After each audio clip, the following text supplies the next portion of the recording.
The movie begins with Sebastian surprising his young daughter Anna with roller skates. He has brought her to an empty roller skating rink, and upon her coaxing, he joins her. Anna giggles as she sees her father struggling, but their amusement is cut short when they hear a loud bang. The father-daughter duo collect their belongings and rush outside, but are ambushed by 3 bandits who attack Sebastian. Sebastian realizes he got his butt whooped by blind people, and Anna is spared as she sits in the corner without making a sound. The bandits steal their supply of canned food and leave. Sebastian and Anna wear their blacked-out goggles before walking out in the open to a post-apocalyptic world plagued by unseen entities that make people who see them go insane and end their lives. However, there are a select few who are tainted or have darkness in their souls. These people have seen the monsters, but they do not kill themselves. Instead, they worship these monsters and force others to look at them too. As Sebastian and Anna walk the deserted streets, they encounter a group of survivors. Sebastian whispers in Anna's ear to hide and asks her not to come out till he calls for her, and promises to be back for her once he makes sure it is safe. Once Anna hides, Sebastian pleads with the survivors to help him. Initially reluctant, they agree to help when Sebastian tells them he knows a place where generators are stored. The group leader agrees and asks if he is alone, and he surprisingly says yes. The group takes him in and brings him to a bus garage where other survivors dwell. They accept Sebastian, and during dinner, one of the guys with slashes all over the area where his eyes used to be recalls the horrific incident when he was forced to gouge out his eyes and how they survived a group who dragged them out to see the monstrous entities. At night, while everybody is sleeping in the parked bus, Sebastian wakes up and steals all the bus keys from the locker. The next morning, one of the survivors wakes up to find Sebastian desperately trying to start the bus. She tries to stop him, but he locks himself in the driver's cabin and locks the bus doors so nobody escapes. He then manically drives the bus out of the garage into the open to everybody's horror, and in the process, overturns the bus, injuring everybody on board. It is revealed that Sebastian is one of the few who have seen the entity and has joined the creature's cult that sees the monsters as deities. He also has the ability to see souls leaving the bodies of the people who kill themselves after seeing the monster. The only survivor among the people on the bus is the man with no eyes.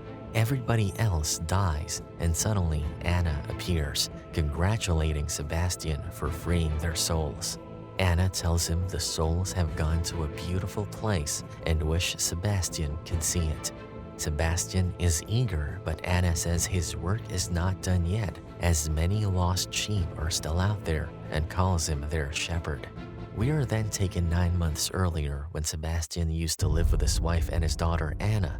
He worked as an engineer, and one day at work, he got a distress call from his wife that something was spreading among people that led them to self-harm, and it was spreading fast all over the world. He witnesses the people losing their minds and killing themselves. Sebastian rushes to Anna's school amidst the chaos and finds a scared Anna huddled with other kids. He rushes her out, but the entrance gets blocked by an explosion, so they turn to the church, where they run into a priest who seems to be delusional and convinced that it is Judgment Day. Sebastian somehow manages to escape with his daughter and reaches his home, where his wife is ready with the things packed in their car. However, as she's crossing the road, a taxicab wanted some screen time and knocks her out of frame. Back in the present, Sebastian is again walking the streets wearing goggles when he meets an English woman named Claire. He is about to sneak up on her when he gets pinned by 2 dogs. 2 guys holding the dogs by leashes approach him aggressively, demanding to know who he is. Sebastian lies that he has been mugged and asks them to take him along, but the guys refuse. So Sebastian tells them the magic words. He knows where the generators are stored.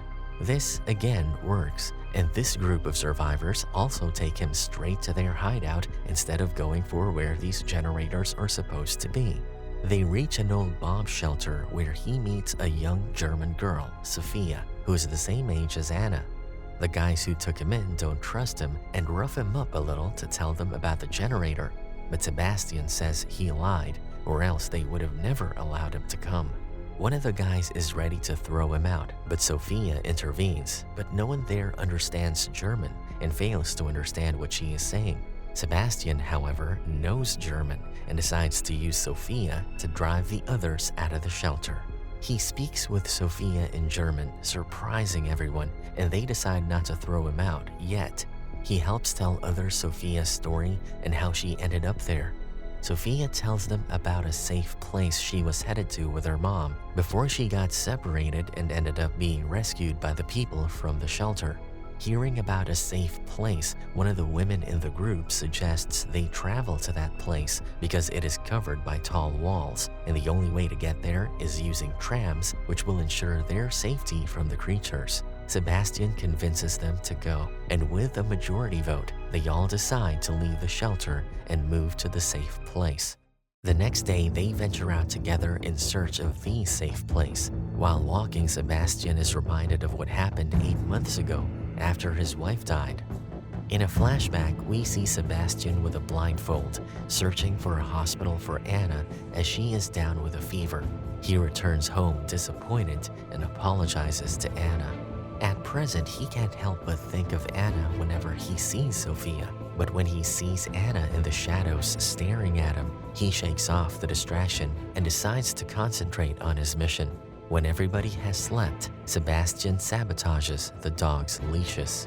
The next day, the group cautiously proceeds outside when the entities appear before them, making the dogs go berserk. Their leashes give in and they run off, making their trainer go after them, and he ends up opening his blindfold and checking a car window's brittleness with his forehead. One of the dog's blindfolds also comes off, and under the monster's influence, it bites one other group member. The remaining members manage to get into an abandoned building. They are distressed because the invisible entity knows their secrets and uses them to lure the people to open their blindfolds. Sebastian is worried about Sophia and goes to sit beside her as she cries, thinking she might never be able to see her mom. Sebastian gives her the angel necklace that Anna wore to help her with her nerves when they were stranded months ago. Sebastian wakes up to Anna's voice, reminding him that the necklace is hers. Just then, Claire comes to talk to him and tries to provide him with a safe space to share anything that's bothering him. Sebastian stays mum, which Claire takes as a sign that he's not ready yet, and says that when the monster made them hear voices, they were not real, and it was just a way of manipulating them by twisting their fears and faith. Still standing at a distance, Anna warns Sebastian not to listen to Claire and argues that Claire just wants him to lose faith.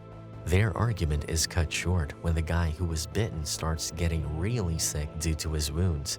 Claire, Sebastian, and another guy decide to look for antibiotics and run upstairs to find them in one of the apartments. Once there, Sebastian lets the guy see the entity from an open window at Anna's command. But when he doesn't see the soul after the guy kills himself, he cannot bring himself to do the same to Claire, and the two make their way back. With only 5 survivors left, including Sebastian, they continue their journey, but a member of the cult sees them and chases them on a bike. Sebastian guides them to safety, but it is too late for the elderly couple, so they decide to make out one last time. Sebastian manages to save Claire and Sophia, but Claire catches onto his facade when she finds Sebastian's goggles are translucent. They run upon realizing Sebastian is one of the cult members and head to the roof. Sophia and Claire put on their blindfolds as they have to step out. Unable to see where they are going, Claire falls from the edge, but survives as she falls onto the scaffolding. Sebastian soon catches up and cannot bring himself to open Sophia's blindfold. He hugs her as Anna stands nearby and bleeds from her head. Sebastian is taken back to Anna's birthday 7 months ago. They had just cut a small cake Sebastian had got for his daughter, but things take a dark turn when the cult members attack their house, kidnap them, and take them to the roof of a tall building.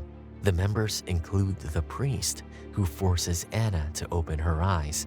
Sebastian continues screaming and wailing for her to keep her eyes shut, but it is too late for her as she is already under the influence of the entity. Sebastian can't take it anymore and opens his eyes to see Anna walking towards the edge and jumping off the building. Sebastian witnesses the horrible sight, which is why when he looks at the monster, he doesn't kill himself. Rather, he sees Anna.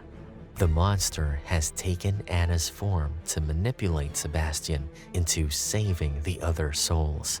All this time, the Anna that Sebastian had been talking to was an entity that nobody except him could see.